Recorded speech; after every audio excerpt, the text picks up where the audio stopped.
Assalamualaikum warahmatullahi wabarakatuh. Hai, nama saya Diamar Samania dari kelas 12 IPS 1. Di sini saya ingin menjelaskan materi tentang ilmu pengetahuan dan teknologi di Indonesia. Yuk, simak videonya. Dulu sebelum teknologi semakin canggih, revolusi hijau merupakan perubahan besar dalam bercocok tanam dari cara tradisional ke cara modern. Hal ini menjadikan hasil produksi pertanian menjadi lebih meningkat. Rockefeller Foundation dan Norman Borlaug, sang ahli agronomi matematika, menemukan varietas gandum unggul yang cocok dengan kondisi alam Meksiko. Berkat beliau, mereka dijuluki sebagai Bapak Revolusi Hijau. Revolusi hijau ini pastinya juga ada dampak positif dan negatifnya, simak baik-baik ya. Dampak positifnya yaitu yang pertama, mendorong varietas unggul di bidang pertanian. Yang kedua, menciptakan SDM di bidang pertanian. Yang ketiga, menstabilisasikan ekonomi, terutama di sektor pertanian. Nah, dampak negatifnya itu petani yang belum siap dengan kemajuan teknologi perlahan-lahan akan tertinggal. Jadi mau gak mau pasti pekerjaan itu akan digantikan oleh teknologi. Nah, tadi kan kita sudah bahas tentang revolusi hijau. Sekarang saya ingin membahas tentang iptek. Iptek adalah kepanjangan dari ilmu pengetahuan dan teknologi, yaitu sumber informasi yang akan menambah wawasan dan pengetahuan seseorang dalam bidang teknologi. Jadi, ilmu pengetahuan dan teknologi modern di Indonesia berkembang sejak zaman kolonial Belanda dari abad 19 hingga awal abad ke-20. Jadi berkembangnya ini melalui sekolah barat ke penduduk bumi putra pada pertengahan abad ke-19. Berikut perkembangan teknologi berdasarkan jenisnya.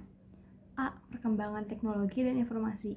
Perkembangan teknologi dan informasi juga dibagi beberapa bagian. Yang pertama yaitu komputer. Mesin hitung diciptakan oleh Charles Babbage pada tahun 1822. Begitu juga dengan Howard Aiken yang mampu mengoperasikan aritmatika dan logika pada tahun 1937. Komputer pada saat itu digunakan untuk mendesain pesawat terbang Jerman dan digunakan juga untuk memecahkan kode sekutu. Akhirnya Howard Aiken dan IBM Amerika memproduksi komputer sebesar meja tanpa alat monitor. Yang kedua ada faksimili. Faksimili ditemukan oleh Alexander Bain pada tahun 1843. Lalu pada tahun 1902, Arthur Cohn ingin menyempurnakan faksnya dengan cara mengirimkan foto ke satu mesin ke mesin lainnya menggunakan jaringan telepon, dan telah diperbarui menjadi lebih modern oleh Edward Pillion yang berhasil menciptakan bilinograf pada tahun 1925. Dan pada tanggal 1980 telah dimodifikasi menjadi lebih kecil yang biasa dipakai untuk orang bekerja. Yang ketiga ada televisi.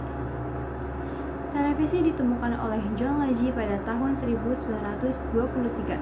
Tapi adanya siaran TV itu pada tahun 1925 dari sinyal London ke New York. Waktu itu televisi itu masih berwarna monokrom alias hitam putih pada tahun 1946. Akhirnya Peter Goldblatt mengubah warna monokrom tersebut menjadi ada warnanya pada tahun 1953. Yang keempat ada radio. Radio ditemukan oleh Guglielmo Marconi pada tahun 1894. Marconi mencoba mengirimkan kode Morse melewati Samudra Atlantik dari Inggris ke Kanada pada tahun 1901. Dulu radio digunakan sebagai alat komunikasi antar awak kapal dengan stasiun di pantai pada tahun 1905. Yang kelima ada internet. Internet merupakan jaringan komputer yang diciptakan oleh Departemen Amerika pada tahun 1969 dan ARPANET mulai diperkenalkan pada tahun 1972. Yang keenam itu ada ponsel. Awal pembuatan ponsel itu pada tahun 1940 di Laboratorium Bell.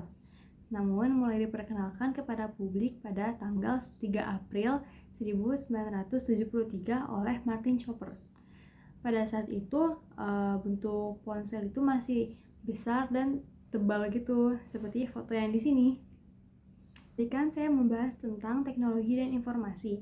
Sekarang saya akan lanjut ke bagian B, yaitu perkembangan teknologi dan transportasi.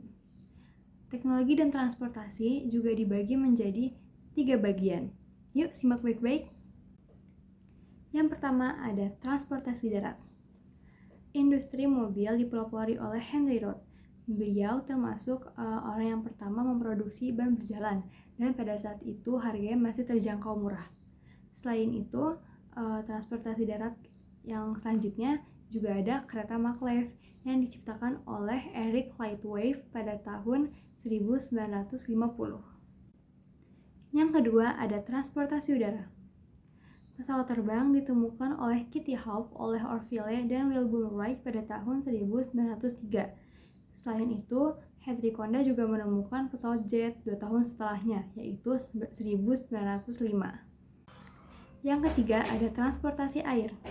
Transportasi air dan mesin uap itu saling berhubungan yang diciptakan oleh James Watt, sang penemu mesin uap tersebut. Karena penemuannya, Robert Fulton menjadi terinspirasi untuk membuat kapal selam mesin uap yang dinamakan Clermont. Cornelis Drebbel adalah orang yang menemukan kapal selam yang umumnya digunakan untuk tujuan militer. Akhirnya kapal selam menjadi terkenal dan dipakai untuk Perang Dunia I saat itu. Sekarang kita ke bagian C, yaitu jalan raya di Indonesia. Jalan tol di Indonesia pertama dibangun pada tahun 1973 adalah jalan tol Jakarta, Bogor, dan Ciawi yang biasa kita sebut tol Jagorawi. Tol Jagorawi ini bisa dipergunakan pada tahun 1978 hingga sekarang dan membentang luas kurang lebih 50 km. Semakin bertambahnya tahun, kini beberapa daerah sudah dibangun jalan tol juga. Jadinya ya gitu. Nah, sekarang saya ingin membahas tentang dampak positif dan negatif penggunaan iptek di bidang teknologi.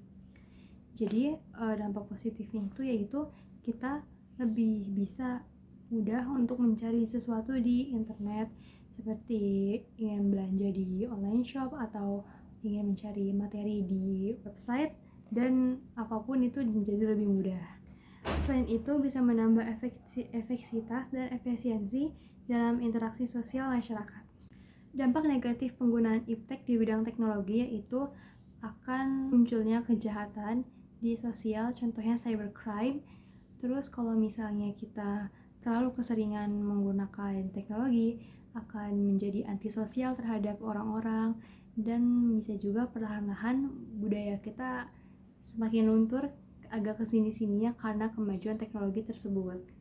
Nah, kadang juga suka munculnya hoax atau berita di internet gitu, jadi itu dampak negatifnya dalam menggunakan teknologi.